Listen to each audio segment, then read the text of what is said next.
segarnya salad buah. Halo, selamat siang. Salam sejahtera untuk kita semua. Yang saya hormati ada dosen pengampu kami, Bapak Ustran Masaheri, SIPMM, dan teman-teman semua yang kami sayangi. Saya Erni Angelita Shalom, perwakilan dari kelompok 5, akan mempresentasikan hasil tugas dari kelompok kami mengenai usaha salad buah Dokis. Ada rekan kerja saya bernama Fernando Setiawan, Atika Dwi Nuraini, Dewangga Indra Putra, dan Sony Dodo Hutagaul. Kenapa memilih usaha salad buah? Karena usaha salad buah telah menjadi tren yang populer dalam beberapa tahun terakhir. Semakin banyak orang yang sadar akan pentingnya gaya hidup sehat dan pola makan yang seimbang, salad buah menjadi pilihan yang menarik karena mengandung nutrisi penting dan segar untuk dikonsumsi. Saus dressing inilah yang menjadi inspirasi dari saus dressing mayones untuk salad buah. Penggunaan saus dressingnya pun digantikan dengan sour cream sebelum nantinya akan digantikan lagi dengan mayones atau yogurt. Dengan pemahaman yang mendalam tentang industri makanan sehat dan minat yang meningkat terhadap salad buah, kami optimis bahwa usaha salad buah ini memiliki potensi untuk menjadi sukses dan berkontribusi dalam memenuhi kebutuhan konsumen akan makanan sehat yang lezat dan bermanfaat. Pasar makanan sehat dan gaya hidup sehat di dalamnya terus berkembang pesat. Menurut penelitian terkini, rumusan masalah dari identifikasi dan pemahaman pada latar belakang di atas dapat kami simpulkan bahwa ada beberapa rumusan masalah yang telah diuji pada laporan studi kelayakan bisnis, yaitu sebagai berikut. Yang pertama, bagaimana membuat inovasi makanan olahan buah agar masyarakat pada era sekarang gemar mengkonsumsi buah. Yang kedua, bagaimana cara meningkatkan konsumsi masyarakat untuk mengkonsumsi makanan sehat. Yang ketiga, apa saja cara untuk memaksimalkan kekuatan, strength, dan peluang opportunities, namun secara kebersamaan dapat meminimalkan kelemahan, weakness, dan ancaman, threat. Yang keempat, bagaimana cara mengetahui beberapa aspek seperti aspek legalitas, aspek pasar dan pemasaran, aspek manajemen dan sumber daya,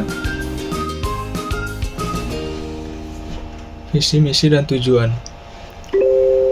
Untuk visi, menciptakan usaha yang dapat dijangkau oleh masyarakat dan dapat dinikmati oleh semua kalangan beserta kebaikannya bagi kesehatan tubuh. Berusaha memproduksi makanan penutup atau dessert yang sehat, memiliki nilai gizi yang tinggi. Untuk misinya, ada 4. Yang pertama itu memaksimalkan rasa dan menciptakan khas. Yang kedua itu memberikan pelayanan yang baik. Yang ketiga, mengembangkan inovasi di beberapa tempat strategis lainnya untuk memperluas usaha. Yang keempat, terbuat dari bahan-bahan alami dan tentunya dengan buah-buahan yang segar. Untuk tujuannya, yang pertama itu memberi peluang kerja bagi orang lain. Yang kedua, menarik minat konsumen dengan salad buah yang sudah cukup terkenal. Yang ketiga, mencapai target penjualan. Dan yang keempat, menambah pengalaman dan ilmu.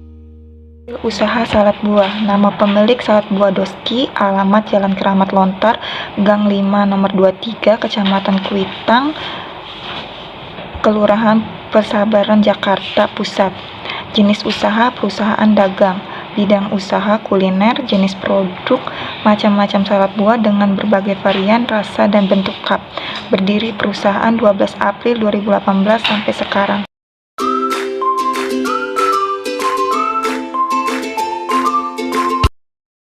Struktur salad buah Doskis.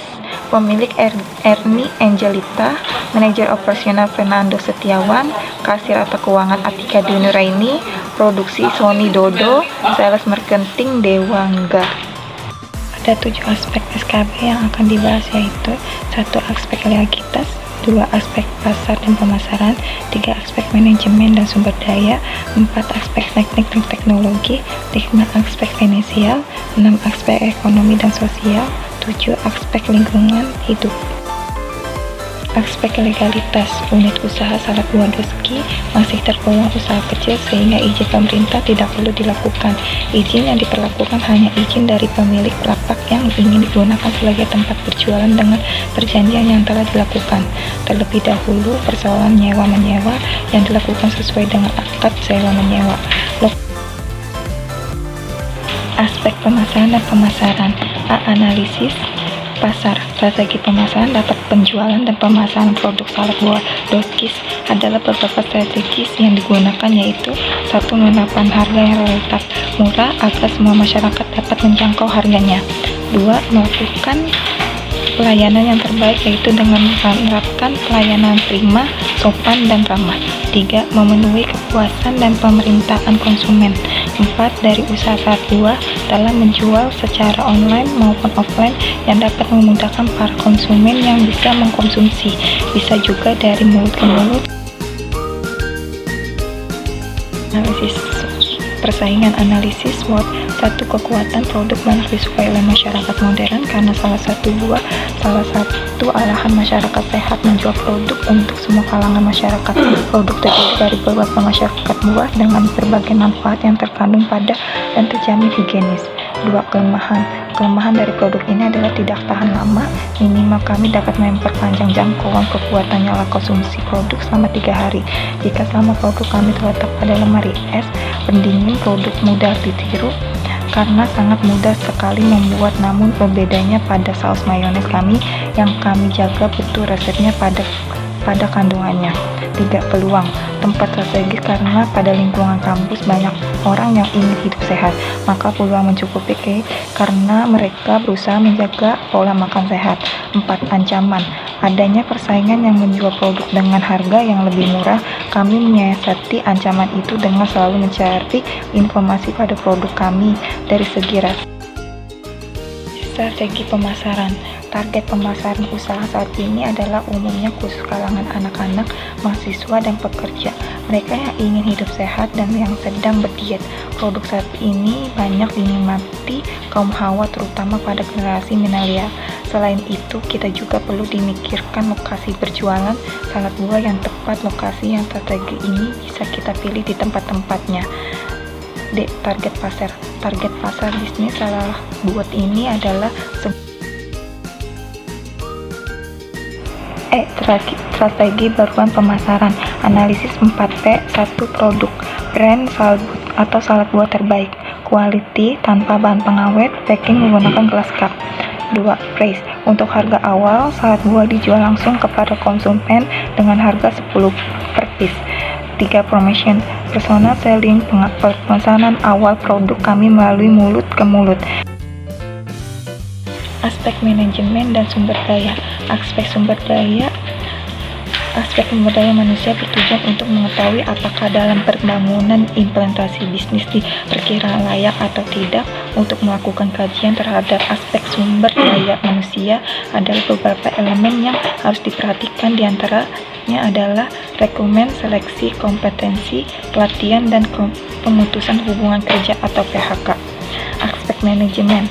A. Penjadwalan. 1. Waktu penjualan pukul 10.00 sampai 16.15. 2. Personil permasalahan dibagi menjadi 2 kategori. Pertama, personil yang menggunakan kendaraan berperan dalam strategi layanan antara pesan berdasarkan pesanan. Kedua, personil ini akan menunjukkan ke lokasi penjual sesuai strategi pemasaran, di mana penjual dengan lokasi yang telah ditentukan oleh penerapan senyum, salam, dan sapa. B. Tax and teknologi. Aspek teknik berikut adalah langkah-langkah untuk produksi salad buah. 1. Digunakan plastik hand glove sebelum bekerja agar lebih higienis. 2. Buah yang sudah dipersiapkan dipotong dengan beberapa bentuk seindah mungkin. 3. Masuk nutrient powder sesuai instruksi, dikemaskan setelah dingin dan potong ukuran potongan buah. 4. Ukuran saus mayonesnya, campur mayones dan kental manis dengan jumlah takaran rahasia. 5. Rahasiakan cup dan susunan potongan buah, jeli, not dada koko, susunan mekanis semenarik mungkin. 6. Setelah tersusun, tuangkan saus atau mayones yang telah dimix dengan kental manis pada bahan baku potongan buah salad. Kami dapat memproduksi salad buah dalam ukuran kecil, sedang, dan besar. Teknologi, lalu kami hanya menjual secara online, dijual pada Shopee, ShopeeFood, GrabFood, GoFood, lalu Aspek finansial yang akan kebutuhan investasi dan biaya kerja. Yang pertama ada biaya tetap atau fixed cost. Di sini bisa kita lihat ada 1 biaya pembelian peralatan. Terdapat 14 biaya pembelian peralatan dengan nilainya masing-masing. Yang pertama ada sewa dan makanan dengan nilai 500.000. Kedua, kompor gas dengan kuantitas 1 buah sebesar 1.050.000 dengan nilai 350.000 rupiah. Ketiga, ada box penyimpanan surat dengan kuantitas 2 buah pada satuan 90.000 dengan nilai 270.000 rupiah. Yang keempat, ada pisau dengan kuantitas 2 buah, harga satuannya 20.000, nilainya 40.000 rupiah. Yang kelima, ada baskom besar dengan kuantitas 2 buah, harga satuan 70.000 dengan nilai 140.000 rupiah. Yang keenam, ada baskom kecil dengan kuantitas 8 buah, harga satuannya 20.000, nilainya 160.000 rupiah. Yang ketujuh, ada panci, kuantitasnya 1 buah, harga satuannya 50.000, nilainya 50.000 rupiah. Yang kedelapan, ada talenan, harga kuantitasnya 30.000 dengan nilai 30.000. Lap kain, kuantitasnya 3 buah, harga satuannya 5.000 dengan nilai 15.000. Yang ke-10, tempat sampah, kuantitasnya 1 buah, harga satuan 5.000 dengan nilai 15.000. Yang ke-11, meja 2 buah, nilai 100.000 dengan harga 200.000. Yang ke-12, ada kursi dengan kuantitas 4 buah dengan harga satuan 50.000, nilainya 200.000. Yang ke-13, gabung kas kecil kuantitasnya 1 buah, harga satuannya 100.000 dengan nilai 100.000. Yang terakhir, ada kulkas 1 buah dengan harga satuan 2.500.000, nilainya 2.500.000 rupiah. Kedua, biaya variabel atau variable cost. Tabel 1.2, biaya habis pakai. Ada 3 biaya habis pakai. Yang pertama ada buah-buahan. Terdapat melon dengan harga satuan 20 kg, harganya 20.000, jumlah 400.000 rupiah. Pepaya 10 kg dengan harga satuan 6.000, jumlahnya 60.000. Bengkoang satuannya 10 kg, harganya 10.000, jumlah 100.000. Nanas 5 kg, 10.000 dengan jumlah 50.000. Strawberry 1 kg, harga satuan 60.000 dengan jumlah 60.000. Ada apel 10 kg dengan harga 30.000, harga satuan 300.000. Pir 10 kg dengan harga satuan 35.000, jumlahnya 350. Jagung 20 kg dengan harga satuan 5.000, jumlahnya 100.000. Semangka 20 kg dengan harga satuan 5.000, jumlahnya 100.000. Nutrijel 1 kotak 5.000 dengan jumlah 60.000. Jeruk 10 kg dengan harga 15.000, jumlahnya 150.000. Anggur 3 kg dengan harga 15.000, jumlahnya 150.000. Kiwi 2 kg, harga 70.000, jumlah 140.000. Yang kedua ada bahan saus, mayones 5 buah, harga 50.000, jumlah 250.000. Susu kental 5 kaleng 12.000 dengan jumlah 60.000. Keju 2 bungkus 110 dengan jumlah 220. Tabel 1.3, ada perjalanan dan lain-lain. Ada 4, yaitu transportasi pegadaan bahan baku dengan harga 1.200.000. Kitab brosur nama Saturim dengan harga 550.000. Ketiga, cetak banner 2 buah dengan harga satuannya 125.000, totalnya 250.000 rupiah. Yang keempat, pembuatan stempel dan nota dengan harga 100.000. Jumlah totalnya keseluruhan ada 2.100.000. Di sini ada tabel 1.4, rencana anggaran biaya. Ada 3, peralatan penunjang dengan biayanya 4.605.000. Yang kedua, biaya habis pakai. Di total tadi 3.355.000. Yang ketiga, perjalanan dan lain-lain atau peralatan penunjang. Jadi dapat kita hitung biaya totalnya fixed cost tambah variable cost, yaitu 4.605.000 ditambah 3.355.000 ditambah 2.600.000.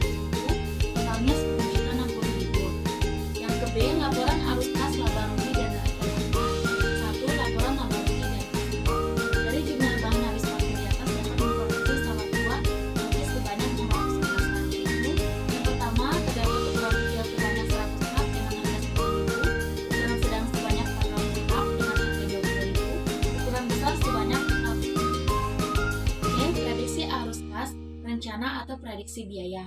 Yang kedua, laba atau rugi, keuntungan biaya produksi dalam 1 bulan. Pendapatan dikurang modal biaya produksi, yaitu 12 juta dikurang 10 juta 60.000, terdapat 1 juta 940.000. BEP-nya 12 juta dibagi 10 juta 60.000, yaitu 1,192. Jadi kesimpulan, untuk bisa balik modal setiap hari harus bisa menjual 40 cup. Produksi keuntungan dalam waktu 1 tahun, yaitu 12 bulan dikali produksi keuntungan per bulannya, 12 bulan dikali 1 juta 940.000, total keseluruhannya kita dapat untuk keuntungan di dalam 1 bulan yaitu 23 juta 280.000. Aspek lingkungan hidup.